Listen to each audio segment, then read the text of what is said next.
Doctor Baba Saheb Ambedkar open university.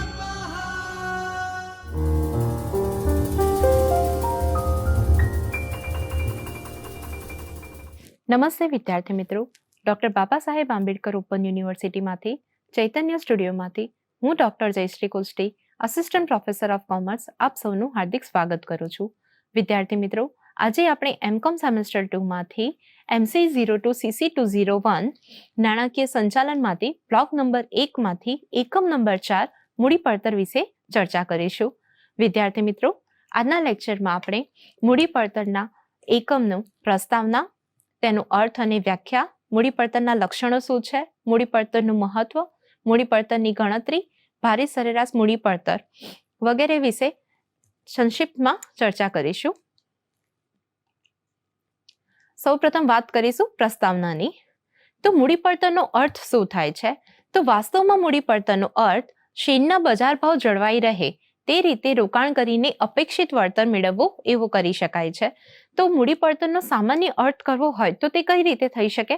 તો શેરના જે બજાર ભાવ છે તે જળવાઈ રહે તે રીતે રોકાણ કરવું અને તેના પર અપેક્ષિત વળતર મેળવવું તેવું કરી શકાય છે.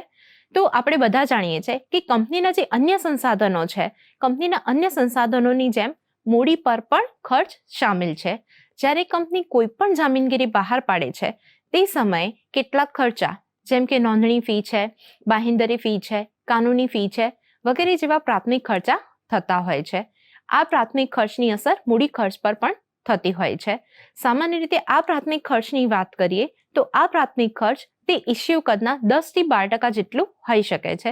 જેમ જામીનગીરીનો ઇસ્યુ કદ વધારે હોય છે તેમ પ્રાથમિક ખર્ચા ઓછા હોય છે, પરંતુ જામીનગીરી ઇસ્યુ કદ ઓછું હોય તો પ્રાથમિક ખર્ચા શું હોય છે? વધારે હોય છે. તો આ પ્રાથમિક ખર્ચાને મૂડીની પડતરમાં ધ્યાનમાં લેવામાં આવતા હોય છે. તો મૂડી પડતરના અર્થની વાત કરીએ તો શેરના બજાર ભાવ જળવાઈ રહે તે રીતે રોકાણ કરી અપેક્ષિત વળતર મેળવવું તેવું કરી શકાય છે. કોઈ પણ રોકાણના નિર્ણય માટે મૂડીની કિંમત રોકાણના મૂલ્યને માપવા માટે મહત્વની ગણવામાં આવે છે અને દરેક પ્રકારની મૂડી, તેમાં દેવું, પ્રેફરન્સ શેર અને ઇક્વિટીનો સમાવેશ થાય છે જેની પડતર ધ્યાનમાં લેવામાં આવે છે. તો અત્યારે આપણે ચર્ચા કરી એમ કે દરેક પ્રકારની જે મૂડી છે તો કોઈ પણ મૂડી હોઈ શકે છે, તે દેવું હોઈ શકે છે, પ્રેફરન્સ શેર અને ઇક્વિટી શેર પણ હોઈ શકાય છે. સો જ્યારે બી કંપની વિવિધ પ્રકારની જામીનગીરી બહાર પાડે છે ત્યારે કેટલાક પ્રાથમિક ખર્ચા થતા હોય છે અને આ પ્રાથમિક ખર્ચની તેના પર આ પડતર ઉપર અસર થતી હોય છે. તો તે સમયે આ બધા ખર્ચાને ધ્યાનમાં લેવામાં આવતા હોય છે. હવે આપણે મૂડી પડતરનો અર્થ સમજીએ. તો કંપનીની મૂડી પડતર એ લઘુત્તમ વળતરનો દર છે જે કંપનીમાં રોકાણ કરતા રોકાણકારો દ્વારા અપેક્ષિત છે. તો કંપનીની મૂડી પડતરની વાત કરીએ તો કંપનીની મૂડી પડતર એ શું છે? તો તે લઘુત્તમ વળતરનો દર છે. જે કંપનીમાં રોકાણ કરે છે તે રોકાણકારો દ્વારા આ લઘુત્તમ વળતરનો દર તેમના રોકાણના બદલામાં અપેક્ષિત હોય છે. મૂડીની પડતર વળતરના દર તરીકે પણ ઓળખવામાં આવે છે. જે મૂડીની પડતર છે એને વળતરના દર તરીકે પણ ઓળખી શકાય છે. મૂડી પડતરનો સિદ્ધાંત શેર મૂલ્યાંકનના સિદ્ધાંત સાથે ઘણા અંશે મળતો આવે છે. સો આપણે બધા જાણીએ છીએ કે કંપનીને પોતાની વ્યવસાયિક પ્રવૃત્તિ કરવા માટે નાણાંની જરૂર પડતી હોય છે. તો આ નાણાં મેળવવા માટે કંપની શું કરે છે? તો આ નાણાં મેળવવા માટે કંપની વિવિધ પ્રકારની જામીનગીરી બહાર પાડે છે. તો તે જામીનગીરી કઈ હોઈ શકે છે? તો તે ઇક્વિટી શેર હોઈ શકે છે, પ્રેફરન્સ શેર હોઈ શકે છે, ડિબેન્ચર પણ હોઈ શકે છે. તો કંપનીએ પોતાની પરિસ્થિતિનો અંદાજ લગાવીને જે જામીનગીરીની મૂડી પડતર ઓછી જણાય અને કંપનીને અનુકૂળ જણાય તે જામીનગીરીનું સંયોજન કરીને મૂડી માળખું બનાવતી હોય છે અને આમ કરીને વિવિધ જામીનગીરી બહાર પાડતી હોય છે. તો આ પ્રત્યેક જામીનગીરીની શું હોય છે? તો તે મૂડી પડતર હોય છે અને મૂડી પડતર શું છે? તો તે લઘુત્તમ વળતરનો દર છે જે કંપનીમાં રોકાણ કરતા રોકાણકારો દ્વારા તે અપેક્ષિત છે. હવે આપણે મૂડી પડતરની વ્યાખ્યા સમજીએ. તો મૂડી પડતરની વ્યાખ્યા કઈ છે? તો અહીંયા આપણને બે વ્યાખ્યા આપવામાં આવી છે. પહેલી છે સોલોમન ઇઝરાની. તો સોલોમન ઇઝરાની વ્યાખ્યા શું કહે છે? તો મૂડીની પડતરનો અર્થ થાય છે કમાણીનો લઘુત્તમ અપેક્ષિત વળતર દર, બીજા શબ્દોમાં મૂડી ખર્ચનો ન્યૂનતમ દર. તો સોલોમન ઇઝરાની વ્યાખ્યા શું કહે છે કે મૂડીની પડતરનો અર્થ શું થાય છે? તો કમાણીનો લઘુત્તમ અપેક્ષિત વળતર દર. તમે જે નાણાકીય જામીનગીરીનો ઉપયોગ કર્યો છે, બરાબર. કંપની વિવિધ પ્રકારની જામીનગીરી બહાર પાડી રહી છે અને એના પૈસાનો ઉપયોગ કંપનીમાં કરી રહી છે. તો આ પૈસા દ્વારા કંપનીએ કેવો કમાણી કરવાનો છે? તો તે કમાણીનો તે લઘુત્તમ અપેક્ષિત વળતર દર છે કે આ પૈસાનો યુઝ કરીને તમારો આટલો કમાણીનો લઘુત્તમ અપેક્ષિત વળતર દર મેળવવો જોઈએ. અને બીજા શબ્દોમાં તેને કહીએ તો મૂડીના ખર્ચનો ન્યૂનતમ દર છે તે. પછી બીજી વ્યાખ્યા છે જે કેવાન હોર્ને આપી છે. તો તે વ્યાખ્યા શું કહે છે? તો મૂડીની પડતરનો અર્થ એ છે કે શેરનો બજાર ભાવ ટકી રહે તે રીતે કોઈ પ્રોજેક્ટ પરના વળતરનો દર. તો મૂડીની પડતરનો અર્થ શું છે કેવાન હોર્ને મુજબ? કે શેરનો બજાર ભાવ ટકી રહેવો જોઈએ તે રીતે કોઈ પણ પ્રોજેક્ટ છે તેના પરના વળતરનો દર. હવે આપણે મૂડી પડતરના લક્ષણો જોઈએ. તો મૂડી પડતરના લક્ષણો કયા કયા છે? તો મૂડીની પડતરની ગણતરી એ કોઈ પડતર નથી, પરંતુ હકીકતે વળતરનો એવો દર છે કે જે કંપનીઓ રોકાણ કરીને મેળવે છે. તો જે મૂડી પડતરની ગણતરી કરવામાં આવે છે તે ખરેખર કોઈ પડતર નથી, પરંતુ તે શું છે? તો હકીકતમાં વળતરનો એવો દર છે જે કંપનીઓ શું કરે છે? તો રોકાણ કરે છે અને તેના બદલામાં તે પ્રાપ્ત કરે છે. મૂડી પડતર એ કંપનીની કમાણી માટેનો લઘુત્તમ વળતર દર છે. જે મૂડીની પડતર છે તે કંપનીની કમાણી માટેનો લઘુત્તમ વળતર દર છે. ધેન નેક્સ્ટ 3, જે કંપનીના મૂડી માળખામાં ઉપયોગમાં લેવામાં આવતી મૂડીના દરેક સ્ત્રોતની પડતરને ઓળખવામાં મદદ કરે છે. તો આપણે અગાઉ ચર્ચા કરી કે કંપની શું કરે છે? તો કંપની પોતાની પરિસ્થિતિને અનુકૂળ જણાય તે મુજબ વિવિધ નાણાકીય જામીનગીરીઓ છે તેનું સંયોજન કરે છે અને તેમ કરીને તે પોતાનું મૂડી માળખું બનાવતી હોય છે. તો કંપનીના મૂડી માળખામાં ઉપયોગમાં લેવામાં આવતી મૂડીના દરેક સ્ત્રોતની પડતરને તે ઓળખવામાં મદદ કરે છે કે પર્ટિક્યુલરલી કોઈ મૂડી માળખામાં 2 થી 3 જે જામીનગીરી છે તો દરેક જામીનગીરીના દરેક સ્ત્રોતની પડતર શું છે તો તેને ઓળખવામાં આ મૂડી પડતર મદદરૂપ થાય છે. પછી આપણે મૂડી પડતરનું મહત્વ જોઈએ. તો પહેલું છે મૂડી અંદાજપત્ર અંગેના નિર્ણયો લેવામાં. તો આપણે બધા મૂડી અંદાજપત્ર વિશે જાણીએ છીએ કે મૂડી અંદાજપત્રમાં વિવિધ પ્રકારની પદ્ધતિઓનો ઉપયોગ કરવામાં આવે છે. એમાંથી ફોર એક્ઝામ્પલ આપણે વાત કરીએ ચોખ્ખા વર્તમાન મૂલ્યની પદ્ધતિનો. તો ચોખ્ખા વર્તમાન મૂલ્યની પદ્ધતિમાં શું કરવામાં આવે છે? તો ચોખ્ખા વર્તમાન મૂલ્યની પદ્ધતિ છે તેમાં રોકડ આવકનું વર્તમાન મૂલ્ય અને રોકડ જાવકનું વર્તમાન મૂલ્ય બંનેની સરખામણી કરવામાં આવે છે. જે પ્રોજેક્ટ માટે રોકડ આવકનું વર્તમાન મૂલ્ય રોકડ જાવકના વર્તમાન મૂલ્ય કરતાં વધારે હોય તે પ્રોજેક્ટની શું કરવામાં આવે છે? પસંદગી કરવામાં આવે છે. તો અહીંયા જે અપેક્ષિત રોકડ પ્રવાહ છે, જે અપેક્ષિત રોકડ પ્રવાહની જે વટાવ દર સાથે વટાવવામાં આવે છે અને તે જે વટાવનો દર છે તે શું છે? તે હકીકતમાં મૂડી પડતર જ છે.